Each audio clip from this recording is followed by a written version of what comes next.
Hello. This revision lesson looks at how the auction continues after you've opened the bidding with a suit and your partner has responded with a different suit. You now have to bid again as opener. Now I've split this lesson into 3 short parts. In the first part, we'll look at the possible choices and focus on how opener should support responder's major suit if they can.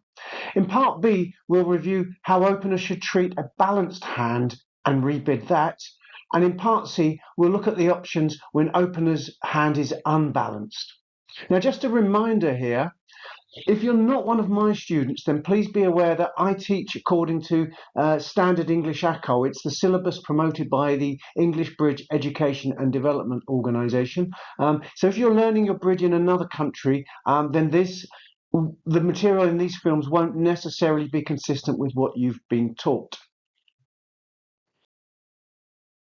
The situation that we're dealing with in this revision lesson is that one player has opened the bidding. They've opened with one of a suit, and responder has responded in either one or maybe two of a different suit. Now, fortunately, to keep things slightly simpler, the auction's uncontested, which means that the opponents are not bidding. They've passed in this auction, so we have an uncontested auction. In this situation, responder has changed the suit. Their bid is forcing. Opener can't pass. They have to find a rebid. And the subject of these videos is how to choose your rebid. Now, there are 3 possible considerations to help opener assess their rebid. Firstly, if our responder, our partner, has bid a major suit, and we can support it because we now know there's an 8-card fit in that major suit, then all our rebid problems are solved. We simply have to support the major suit and bid it to the appropriate level. All we have to do is work out how high to bid, and we have an example of that coming up. But if we haven't yet found an 8-card fit, but our hand is balanced, then now we will be rebidding no trumps. And this will tell partner that we have a balanced hand, and it will also be able to convey the strength of our hand to within quite a narrow range. And we'll see in part B of this revision how to do this. And lastly, when opener has an unbalanced hand, there may be several options, and these will depend on the strength and the exact shape of opener's hand. And we'll look at these options in part C of this revision lesson. So let's look at some examples where we're in the fortunate position where we've opened one of a suit, our partner's responded a major suit, and we now know there is an 8-card or better fit in a major suit. Once we know that that's the case, a large part of the objective of our auction has been achieved. We've determined what suit we're going to play. We must play in partner's major suit because we know we have an 8-card fit there. So the only question is simply how high do we bid? So here's an example here. Let's assume we're the dealer here with this West hand. We've got 13 high card points. We are unbalanced here. Our longest suit is clubs, so we'd open 1 club. Let's look at East's hand here. East has got 7 high card points, so they have to find a bid. They must bid, of course. And of course, the bid here with holding 4 cards in spades, the correct bid is simply to bid 1 spade. Now, 1 spade by East only promises a minimum of 6 high card points, and it promises at least 4 cards in spades. East could actually be very strong. They could have a huge hand, but we don't know that yet. So West must bid on. East's bid is forcing, even though West might be thinking, well, I'm not particularly strong and I'm just happy to play in 1 spade. They're not allowed to because, of course, East could have a huge hand here, and we may well miss a game contract.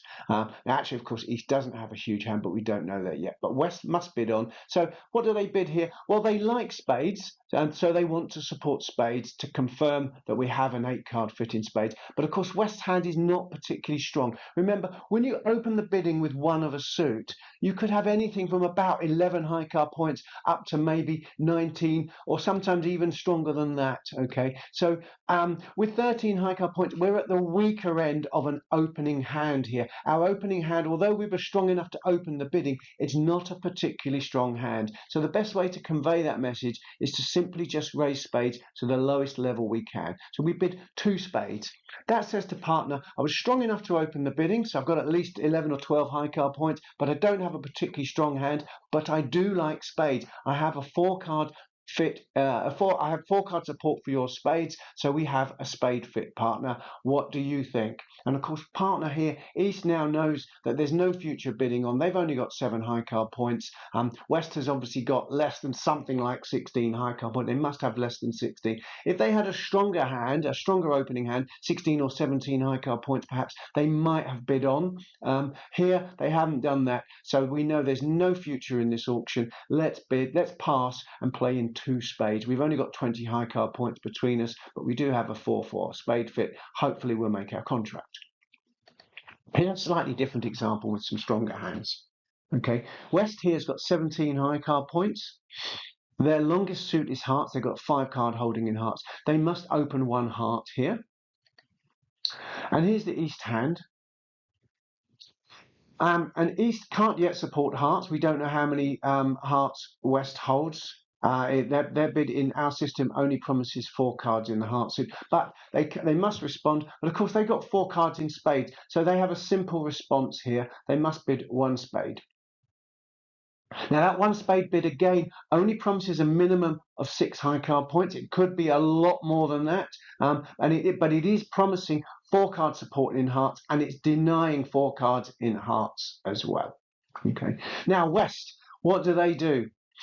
Well, we like the fact that partner has bid spades. There's no point now in us bidding hearts again to show 5. What's the point? We know we have a fit in spades. We have a 4-4 fit at least in the spade suit. So we must show partner that by bidding spades. But here we've got a much stronger hand. We're at the stronger end of the hands that would open the bidding at the 1 level. So here we can confidently jump to 3 spades here. We know partner's got at least 6 high card points, so between us we already know that there's at least 23 high card points between us. So there's a very good chance of a game on here if partner is better than minimum. And of course now partner sees that we've jumped to 3 spades, showing a fairly good opening hand and spade support, and they're happy with 9 high card points. They'd be very happy to bid on to game here, and they should bid 4 spades, and 4 spades will make comfortably on those cards. One example that a lot of people forget about. Here's another example. This is something that learners often forget, this situation. Okay, so let's look at this one, example 3. Again, we have got a reasonably strong opening hand. We've got 16 high card points here. We've got 5 cards in the spade suit. So we're going to open 1 spade. Here's the East hand. What does East bid on here on this hand? Well, they've got 12 high card points, and they've got a 5-card heart suit. So they are allowed to bid hearts here. They can bid hearts at the 2 level, okay? But their bid has a special meaning in our bidding system. Remember, after an opening of 1 spade, a response of 2 hearts promises a 5-card suit, and it's a hand strong enough to bid at the 2 level. So East's response of 2 hearts, it guarantees at least 5 cards in the heart suit and at least 10 high card points. It must be strong enough to bid at the 2 level, so it must have 10 high card points, or perhaps 5 high card points and a good 5 hearts and 9 or more, and 9 high card points may be sufficient. But certainly to keep things simple at our level, they're promising 10 high card points is probably the way to think about it. Okay, so what this means is West can now support. Okay, West has only got 3 cards in hearts, but they know there are 5 cards in hearts opposite them. So we have a 5-3 fit in hearts. We have a major suit fit in hearts. We must show this to partner. There's no point bidding anything differently now. We must confirm that we like hearts. Now, partner has promised at least 10 high card points and 5 hearts. We've got 16 high card points. There must be enough for game here. And we, of course, with heart support, we just simply bid 4 hearts. And of course, East is going to pass that. They're happy to play in 4 hearts. And that would be our contract. This is often forgotten about because a lot of learners forget that the sequence 1 spade, 2 hearts promises 5 cards in the heart suit. So opener should support holding just 3 cards here.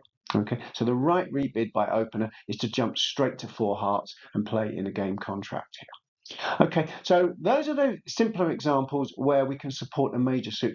We're going to now look at, in part B, we're going to look at what happens when you can't support a major suit and you have a balanced hand. And in part C, we'll look at when you can't support responder's major suit and you have an unbalanced hand, which starts to get quite tricky.